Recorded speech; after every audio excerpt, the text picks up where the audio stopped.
নমস্কার। ভরতপুরে তৃণমূল বিধায়ক হুমায়ুন কবির শেষমেশ সাসপেন্ড হলেন। তাকে সাসপেন্ড করলো দল। কি তার তার বিরুদ্ধে কি অভিযোগ? ঠিক গত কয়েকদিন ধরে তিনি বলছিলেন যে মুর্শিদাবাদে তিনি বাবরি মসজিদ করবেন। তিনি নাকি রেজিনগরে জায়গাও দেখেছেন, প্রচুর জমি তার হাতে রয়েছে, যেখানে তিনি 6ই ডিসেম্বর এই বাবরি মসজিদ ধ্বংসের দিন, সেদিনকেই তিনি সেখানে বাবরি মসজিদ তৈরি করবেন। আপনারা জানেন যে বাবরি মসজিদ আর নেই অযোধ্যাতে, সেখানে এখন রাম মন্দির তৈরি হয়ে গেছে এবং সেটা হচ্ছে সুপ্রিম কোর্টের নির্দেশেই সেখানে রাম মন্দির তৈরি হয়েছে। তো এর পাল্টা হিসেবে হুমায়ুন কবির বাবরি মসজিদ তৈরি করতে চান, যদিও তার এই দাবি নিয়ে গত কয়েকদিন ধরেই সংবাদ মাধ্যম উত্তাল ছিল। সংবাদ মাধ্যমে প্রচুর বার তিনি এসে বাইট দিয়েছেন, বক্তব্য রেখেছেন তিনি ঠিক কী চাইছেন, কিন্তু তার এই বক্তব্যের সঙ্গে বহু মুসলিম সমাজের মানুষই সহমত ছিলেন না। তারা বলছিলেন, কেন একটা স্কুল হবে না, কেন একটা হাসপাতাল হবে না, কেন বাবরি মসজিদ, কেন এই যে সাম্প্রদায়িক রাজনীতি করার চেষ্টা কেন হচ্ছে? দেখুন, রাজ্যে হিন্দু মুসলিম নিয়ে এখন তো প্রচুর কথা হচ্ছে, যেটা আগে পশ্চিমবঙ্গে কখনো এভাবে হিন্দু ভোট মুসলিম ভোট এতটা বিভাজন হয়তো ছিল, বাট এতটা চড়া সুরে ছিল না।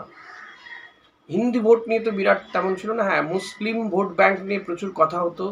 যেই শাসন ক্ষমতা এসছে মুসলিম ভোট ব্যাংক তাদের দিকে গেছে, বিশেষ করে বাম, তারপরে তৃণমূল কংগ্রেস, এবং তাদেরকে মুসলিম ভোট ব্যাংকের কথা মাথায় রেখে তারা কাজ করেন বলে অভিযোগ উঠেছে সেই সমস্ত শাসক দলের বিরুদ্ধে। বর্তমানে তৃণমূলের বিরুদ্ধেও সেই অভিযোগ ওঠে, যদিও মমতা বন্দ্যোপাধ্যায় তিনি চেয়েছেন যে তারা সাম্প্রদায়িক রাজনীতি করেন না, অসাম্প্রদায়িক ভাবমূর্তি গড়ে তুলতে চেয়েছেন মমতা বন্দ্যোপাধ্যায়, যে তিনি মুসলিম হিন্দু বা কোনো ধর্ম দেখে তিনি রাজনীতি করেন না।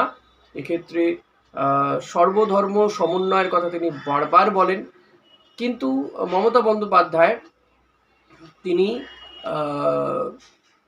হিন্টস দিয়েছেন যে সাম্প্রদায়িক রাজনীতি চলবে না, যে কারণে বিজেপির বিরুদ্ধেও সাম্প্রদায়িক রাজনীতি করার অভিযোগ উঠেছে বারবার, যে তারা হিন্দু করে মুসলিমদের তারা তাদের যেহেতু তারা তাদের ভোট ব্যাংক নয়, তাই তাদের উন্নয়ন নিয়ে তারা খুব বেশি চিন্তিত নয়। যদিও এখন তাদের স্ট্যান্ড কিছুটা চেঞ্জ হয়েছে এ রাজ্যে, তারা শুধু মাত্র হিন্দু ভোটই চাইছেন না, তারা মনে করছেন জিততে গেলে সমাজের সর্বস্তরের মানুষের ভোট চাই, তাই তারা মনে করছেন যে মুসলিম ভোটও তাদের দরকার। তাই হিন্দু হিন্দু ভাই ভাই শুভেন্দু অধিকারীর এই যে স্লোগান, সেটা থেকে কিছুটা সরে এসছে। এখন তারা বলছেন রাষ্ট্রবাদী মুসলিমদের ভোট তারা চাইছেন।